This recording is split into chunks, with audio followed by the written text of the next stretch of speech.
के मामले में एक बच्चे की मौत हो गई है। बच्चा मलबे में दब गया। एसडीआरएफ और पुलिस ने बच्चे का शव बरामद कर लिया है। आपको बता दें कि कोटड़ा कल्याणपुर निर्माणाधीन मकान गिरने से दो बच्चे मकान में फंस गए थे। दोनों भाई बहन है, जिसमें बहन को बचा लिया गया जबकि भाई की मौत हो गई।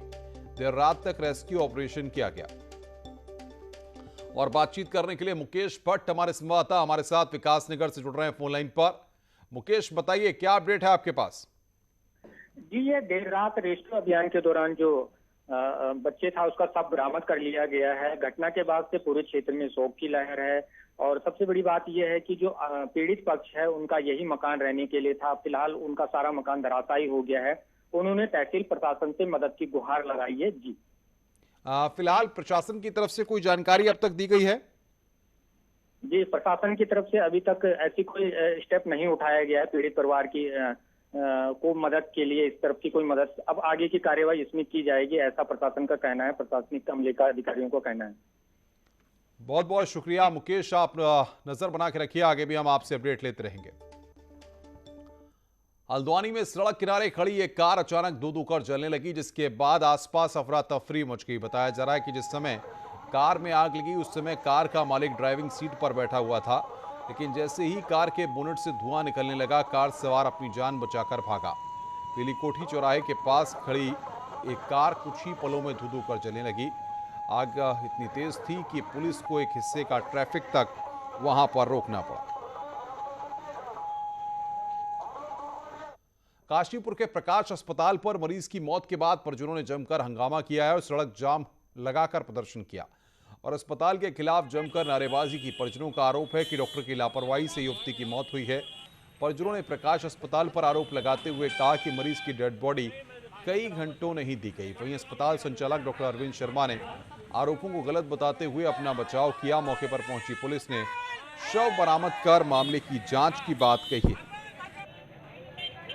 प्रिया नाम की जो पेशेंट है ये हमारे यहाँ 24 तारीख को भर्ती हुई थी। सांस की दिक्कत में तेज बुखार में आई थी। फेफड़ों से खून आना शुरू हो गया। खून वो नहीं रुक पाया किसी भी सारी जो है कोशिशों के बावजूद भी, और पेशेंट की सांस की गति रुकने से डेथ हो गई। करा रही थी। हमारा इसका पैसा भी इससे हमें कुछ नहीं लेना था। हमें कोई इससे लालच नहीं था कि हम कोई लालच में कोई काम गलत करें या कुछ करें। परिजनों का ये आरोप है कि भाई जब इनके हाथ में जो उसको बीमारी थी उसका इलाज नहीं था, इनको अन्यंत्र रिफ़र कर देना चाहिए था, जो इनके द्वारा नहीं किया गया। जब इनके द्वारा उस पर एतराज़ जाहिर किया गया तो अस्पताल प्रशासन द्वारा इनके ज़्यादा अभद्रता की गई है, इसलिए ये आक्रोशित है। तो इनको बताया गया है भाई आप हमें एप्लीकेशन दें, जो भी आपके साथ गलत हुआ है अब उसके खिलाफ कार्रवाई की जाएगी।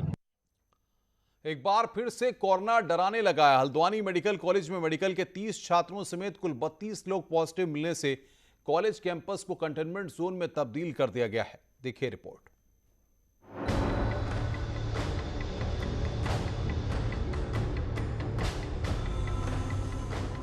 कोरोना की तीसरी लहर की आशंका के बीच हल्द्वानी में फिर से कोरोना के केस बढ़ने लगे हैं। यहां के मेडिकल कॉलेज कैंपस में एक हफ्ते के भीतर ही 30 मेडिकल छात्र कोरोना प्रभावित हो चुके हैं, जिसके बाद कॉलेज प्रशासन अलर्ट हो गया है और एहतियाती कदम उठाए गए हैं। कॉलेज कैंपस को माइक्रो कंटेनमेंट जोन बना दिया गया है और सभी छात्रों की कोरोना जांच की जा रही है। जो पॉजिटिव निकले बच्चों को आइसोलेट कर रखा है हॉस्पिटल में और बच्चों को अभी स्क्रीनिंग कर रहे हैं और हॉस्टल पूरा जो जिस हॉस्टल में ये लोग रह रहे हैं उस हॉस्टल को पूरा सील करके हमने सैनिटाइज कर रखा है। अचानक कोरोना केस बढ़ने से एमबीबीएस छात्रों की सेमेस्टर परीक्षा को भी टाल दिया गया है। हॉस्टल सील कर दिए गए हैं। इधर कॉलेज प्रोफेसर कोरोना के न्यू म्यूटेंट के खतरे को लेकर सतर्क है। अभी कुछ केसेस तो आ ही रहे हैं, तो हमें अवेयर रहने की जरूरत है। जो कोविड अप्रोप्रिएट बिहेवियर है उसका पूरी तरह पालन किया जाना चाहिए। मास्क लगाना है, जैसे सब लोगों को पता ही आजकल, क्योंकि सब लोग इतना अवेयर ऑलरेडी हो चुके हैं, इतनी बार अवेयर किया जा चुका है लोगों को, तो मास्क लगाना है। भीड़ भाड़ वाली जगह पे जाने से बचना है।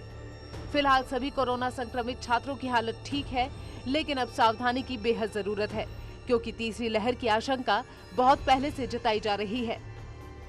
शैलेंद्र नेगी, न्यूज़ 18, हल्द्वानी। देवप्रयाग के पास तोता घाटी में 4 दिन बाद भी बद्रीनाथ हाईवे को ट्रैफिक पास करने लायक नहीं बनाया जा सका।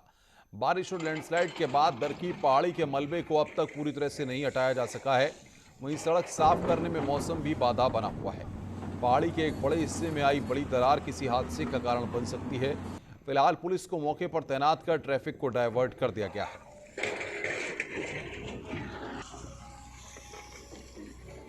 उसके कारण ये जो तोता घाटी में ये मार्ग अवरुद्ध हुआ। काफ़ी बड़ा पहाड़ है जो ऊपर से गिरा है नीचे तक, इस पर काफ़ी टाइम लगेगा और मशीनें काम कर रही है, लेकिन ये जो है बहुत बड़ा पहाड़ है। ये करीबन 50 मीटर से भी ऊपर ये जो पूरी रोड चली गई है और इसमें अभी टाइम लगेगा। मुझे लग रहा है कि इसमें कम से कम 2 दिन का और समय लगेगा अगर मौसम साफ रहा तो। कॉर्बेट नेशनल पार्क में जल्द ही महिला जिप्सी ड्राइवर को वन्य जीवों का दीदार कराएंगी। इसके लिए महिलाओं की ट्रेनिंग शुरू होने जा रही है।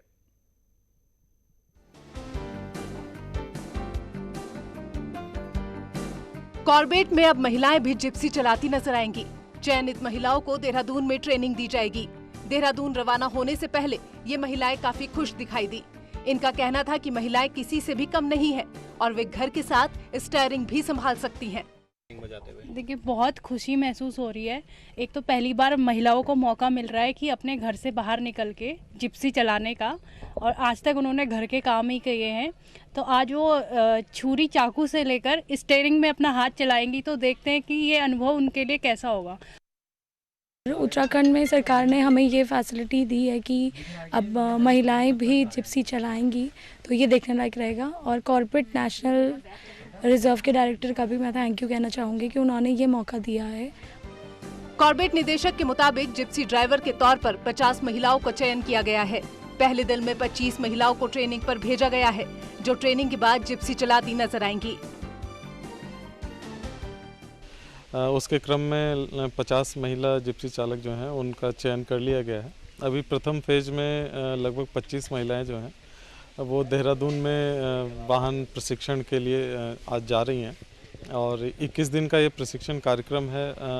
परिवहन विभाग का जो संस्थान है देहरादून में, वहाँ देश के किसी भी नेशनल पार्क में महिलाओं को जिप्सी चलाते देखने का ये पहला मौका होगा, जहां रसोई से निकलकर महिलाएं वन्य जीवों के बीच पर्यटकों को घुमा रही होंगी। गोविंद पाटनी, न्यूज़ 18, रामनगर।